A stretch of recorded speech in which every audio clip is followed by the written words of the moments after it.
नमस्कार विद्यार्थियों, स्वागत है आपके सभी विद्यार्थियों क्लास के अंदर। इस क्लास के अंदर साथियों, ये क्लास रहने वाली है आपकी राजस्थान चतुश्रेणी कर्मचारी भर्ती। तो जो विद्यार्थी राजस्थान चतुश्रेणी कर्मचारी भर्ती की तैयारी कर रहे हैं वो विद्यार्थी इस क्लास को शुरू से लेकर एंड तक देखना, क्योंकि इस क्लास के अंदर से दोस्तों तमाम है उन महत्वपूर्ण प्रश्नों पर चर्चा करेंगे जो आपके राजस्थान फोर्थ ग्रेड एग्जाम के अंदर छपेंगे। साथियों, अंतिम दिनों में आपके लिए रामबाण क्लास लेकर आ चुका हूँ। तो तमाम बच्चे एक बार क्लास को लाइक कमेंट जरूर करेंगे। कौन कौन जुड़ चुके हैं हमारे साथ में देख लेता हूं मैं। बिल्कुल बिल्कुल, शाबाश। जाट शिखर सपना ओम है, कार ब्लॉग है, संतोष प्रजापत है, शाबाश है। इसके अलावा शिवानी चौहान है और दानाराम लोहार है। इसके अलावा बिल्कुल सही है भी, किट्टू मीणा, निशा देवी। तमाम बच्चों का मोस्ट वेलकम, नमस्कार, राधे राधे। चलिए स्टार्ट करते हैं आज का सेशन। श्री गणेश करते हैं। स्क्रीन पर आज का आपका पहला क्वेश्चन रहेगा साथियों। राजस्थान की भूमि में ऐसा कोई फूल नहीं उगा जो राष्ट्रीय वीरता और त्याग की सुगंध से भरकर नहीं झूला हो। यह कथन किसका है? यह कथन साथियों कर्नल जेम्स टॉड का है। किसका है? कर्नल जेम्स टॉड का है। Option number A right answer होगा आपका, कर्नल जेम्स टॉड का। अगला क्वेश्चन कहता है कि राजस्थान एकीकरण की प्रक्रिया में कुल कितना समय लगा? राजस्थान की एकीकरण की प्रक्रिया में कुल कितना समय लगा?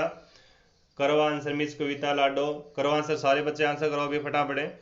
बिल्कुल, एकीकरण की प्रक्रिया साथियों स्टार्ट होती है आपकी 18 मार्च को 1948 को। संपन्न होती है एकीकरण की प्रक्रिया 1 नवंबर 1956 को। इनके दौरान बीच में समय लगता है 8 वर्ष 7 माह और 14 दिन का आपका समय लगता है। सी आंसर करेक्ट आंसर होगा। ठीक है, सी आंसर आपका करेक्ट जाएगा। निम्नलिखित में से किस सामाजिक कार्यकर्ता ने भील जनजाति के लिए जल जंगल और जमीन आंदोलन चलाया था? ऑप्शन जाएगा आपका मामा Baleshwar Dayal. C answer correct करेंगे तमाम साथी। क्वेश्चन नंबर आपका 4 कहता है कि निम्नलिखित में से किस क्रांतिकारी को पकड़ने के लिए कोटा सरकार तथा बिहार सरकार ने भारी इनाम की घोषणा की थी? भारी इनाम की घोषणा की थी। जोरावर सिंह बारठ है, प्रताप सिंह बारठ है, अर्जुन लाल सेठी, ठाकुर गोपाल सिंह। तो तमाम बच्चों का यहाँ पर है सही आंसर जाएगा जोरावर सिंह बारठ है। ए आंसर लॉक करो भी, जोरावर सिंह बारठ है। एक बार तमाम साथी है वो क्लास को एक बार लाइक कर देंगे और साथियों अपने प्यारे मित्रों तो क्लास को शेयर कर दो। लाइक की संख्या बहुत कम दिखाई दे रही है अभी मेरे को, है ना जी। अगर नए विद्यार्थी बता रहे हैं वो चैनल को एक बार सब्सक्राइब कर लो।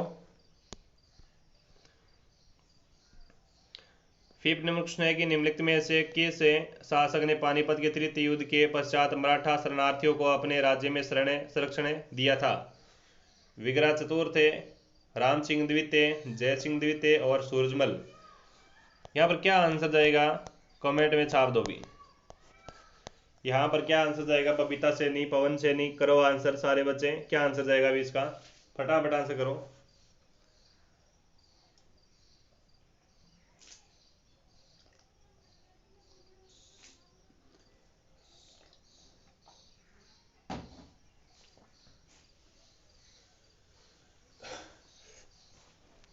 क्वेश्चन नंबर आपका 5 है और इसका सही आंसर जाएगा डी आंसर है करेक्ट आंसर, महाराजा सूरजमल है।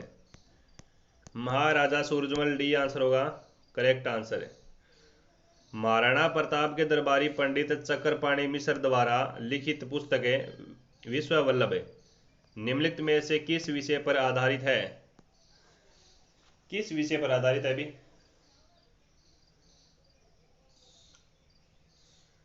हाँ बताओ किस विषय पर आधारित है। तो आपका राइट आंसर आना चाहिए कृषि और वनों के विकास पर आधारित है ये पुस्तक है। ए आंसर करेक्ट आंसर होगा।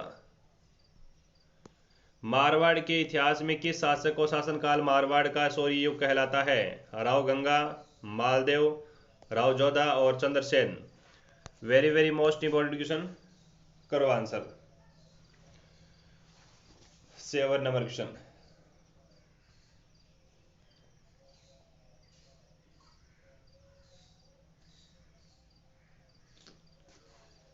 सही आंसर जाएगा साथियों Rao Maldev. B answer lock करो भी, राव मालदेव के काल को सूर्य युग कहलाता है। अभी बी आंसर करेक्ट आंसर होगा आपका।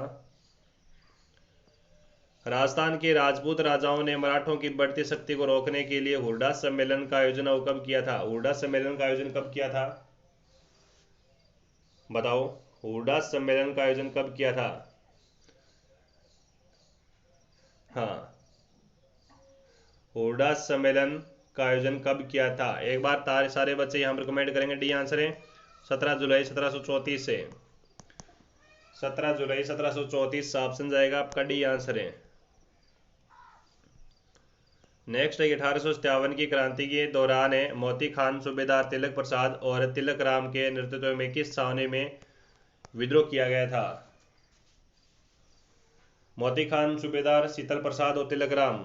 एरिनपुरा छावनी 21 अगस्त है। सी आंसर राइट आंसर होगा, 21 अगस्त है। नसीराबाद छावनी 28 मई। नीमच छावनी 3 जून को क्रांति होती है। अगला क्वेश्चन देखो, आमेर के किस शासक को बदनाम शासक कहा जाता है? आमेर के किस शासक को बदनाम शासक कहा जाता है? बदनाम शासक किसको कहा जाता है? सवाई जगत सिंह द्वितीय को कहा जाता है। सवाई जगत सिंह द्वितीय को बदनाम शासक के रूप में जाना जाता है भी। मध्य पाषाण काल में निर्मित पत्थर के बने छोटे उपकरणों को कहा गया है? माइक्रोलिथे। क्या कहा गया है? माइक्रोलिथे। ऑप्शन नंबर जाएगा ए आंसर है।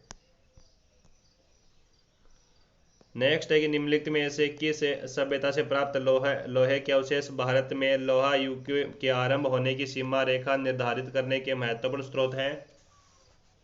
महत्वपूर्ण स्रोत है तो सही आंसर जाएगा आपका नोह सभ्यता। नोह सभ्यता जाएगा साथियों, नोह भरतपुर है। सी आंसर है।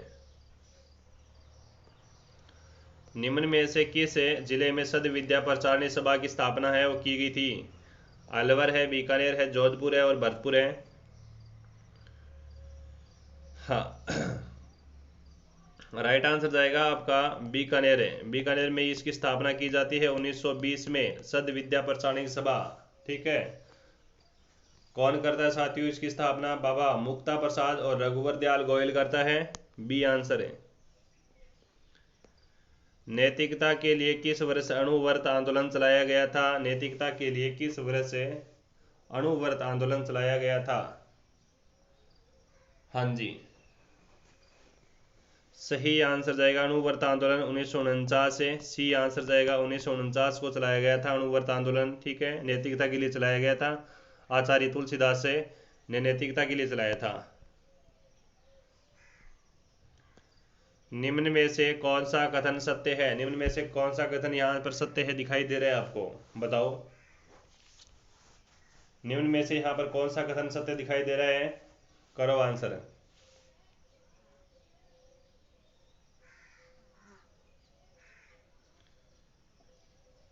सारे विद्यार्थी आंसर कर दो फटाफट।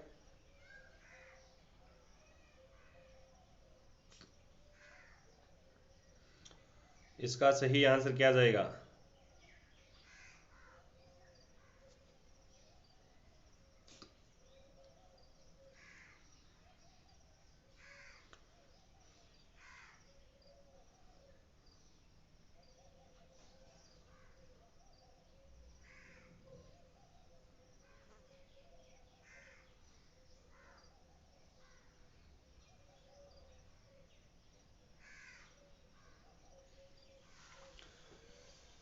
ऑप्शन नंबर ए जाएगा भवानी साय शर्मा का संबंध निशानेबाजी संप्रदाय से है। ये आपका राइट आंसर होगा, ऑप्शन नंबर ए।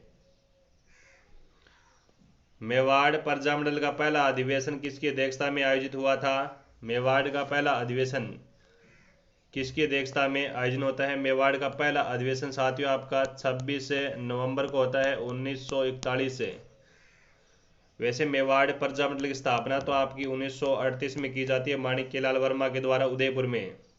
ठीक है, अच्छा, इस पहले अधिवेशन का उद्घाटन किया था आचार्य कृपलानी ने। ऑप्शन जाएगा A answer, Manikyalal Verma correct जाएगा।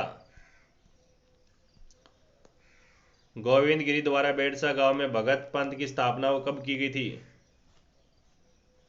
कब की गई थी बताओ?